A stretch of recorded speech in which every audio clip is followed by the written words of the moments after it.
kedua, dengan mengamati tayangan video, peserta didik dapat menganalisis hak dan kewajibannya ketika di sekolahan. Yang ketiga, setelah mengamati tayangan video dan peserta didik mampu mengerjakan soal tes formatif dengan tepat secara individu. Berarti individu itu apa? Sendiri. Nah, sekarang saya jelaskan dulu untuk materi kelas 3. Apa itu hak dan kewajiban siswa di sekolah?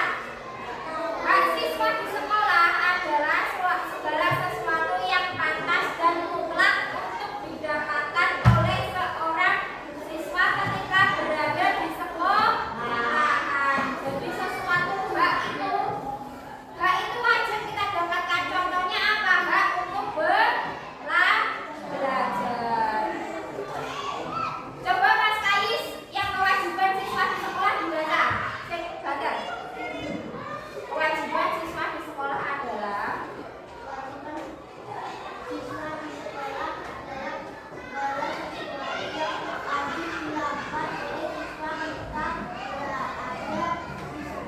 Nah, contohnya kewajiban siswa di sekolah apa? Belajar. Terus apa? Mentaati. Nah, mentaati peraturan. Apa lagi? Kewajiban kalian menjaga kebersihan lingkungan sekolah.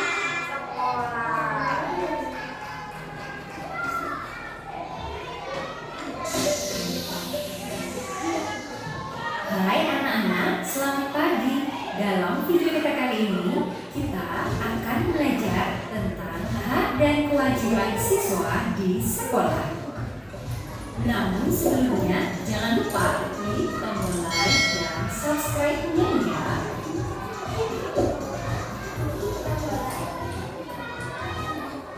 Tujuan belajar kita kali ini agar kita dapat mendeskripsikan hak dan kewajiban kita selama di sekolah. Kewajiban kita sebagai siswa. Nah, setelah tadi kita menonton hak dan kewajiban siswa di sekolah, kita mengamati video untuk yang ungkapan permintaan maaf, tolong dan terima kasih. Setelah angkat tekanlah kepala, bayangkan seorang siswa bernama Ciko sedang asik membaca buku cerita anak di ruang perpustakaan sekolah. Selain pintar, Ciko hobi membaca buku. Wow, bel tanda masuk kelas sudah terdengar. Itu berarti Ciko harus segera kembali ke kelas.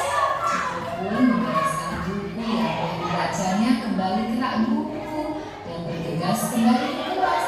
Tetapi karena kurang berhati-hati, Ciko menabrak rak buku hingga buku berhamburan di lantai. Ciko bingung. Aduh, gimana ini? Padahal Ciko harus kembali ke kelas, tapi buku-bukunya di bagian mana? Untung saja petugas perpustakaan datang dan bertanya, ada apa Ciko? Mengapa buku-buku ini berhamburan di lantai? Ciko pun menjawab, mohon maaf Bu, Ciko tidak sengaja menjatuhkan buku ini. Tetapi Ciko berjanji akan bertanggung jawab untuk merapikannya. Tugas perpustakaan menjawab, iya Ciko, tidak apa-apa. Ya sudah, mari kita sama-sama membereskan buku-buku ini. Lalu Ciko dengan tergesa-gesa merapikan buku-buku yang berhamburan di lantai. Melihat hal itu, tugas perpustakaan bertanya, apa yang bisa aku bantu untukmu Ciko? Ciko pun menjawab, minta tolong Bu, bisakah Ibu membantuku merapikan buku-buku ini agar Ciko bisa segera kembali ke kelas? Tentu Ciko dengan senang hati Ibu akan membantumu.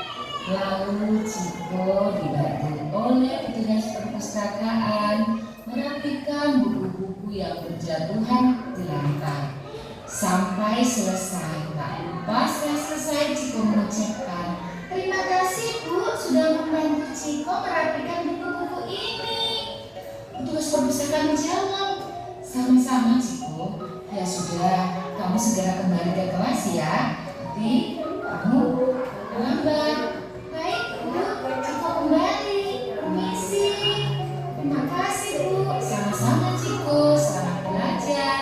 Ciko kembali ke Nah, setelah melihat tayangan video tadi, kelas 1 tadi menemukan ungkapan permintaan tolong, maaf, dan terima kasih tidak?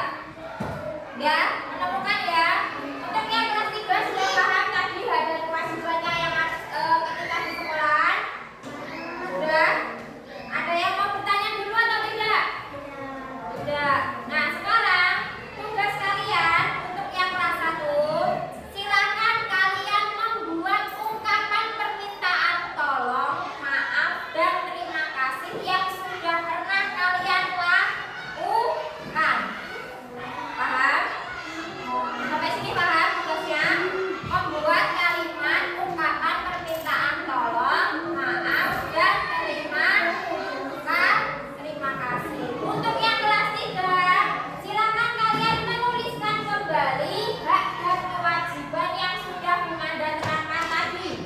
Silakan ditulis di buku tugas kalian masing-masing. Ya. Oke.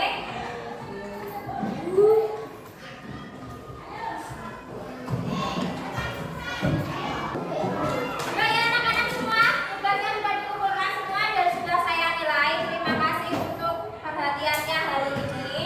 Nah, untuk pembelajaran hari ini dapat kita simpulkan untuk yang kelas 1 bahwa kita mengungkapkan ungkapan permintaan tolong, maaf, dan terima kasih itu sangat penting. Contohnya jika kita ingin meminta bantuan, kita harus mengucapkan terima kasih. Kok terima kasih kita tolong. Kalau sudah dibantu, kita mengucapkan terima kasih. Jika kita membuat kesalahan, kita harus mengucapkan permintaan maaf. Nah, untuk yang kelas 3, hak dan kewajiban kalian di sekolahan silakan kalian lakukan. Jika ada hak yang belum terpenuhi, silakan kalian mintakan. Contohnya hak untuk belajar. Terus kewajibannya supaya dilakukan dengan tertib. Apa tadi kewajibannya? Kewajibannya apa? Mentaati peraturan. Contoh peraturan yang harus ditaati apa? Apa ini ya? Contohnya? Contoh peraturan yang harus kamu taati ketika di sekolah?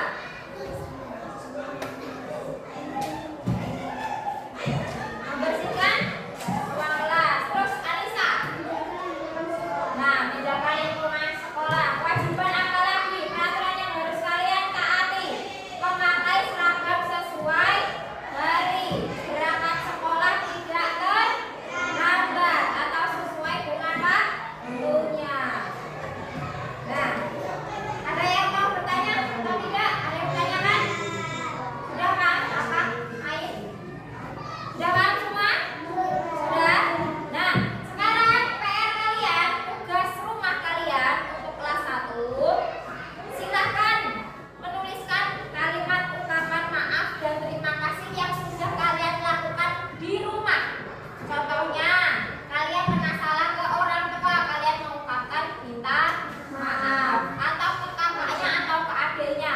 Pokoknya permintaan maaf, terima kasih dan minta tolong kepada anggota keluarga. Untuk kelas 3 PR-nya silakan didengarkan.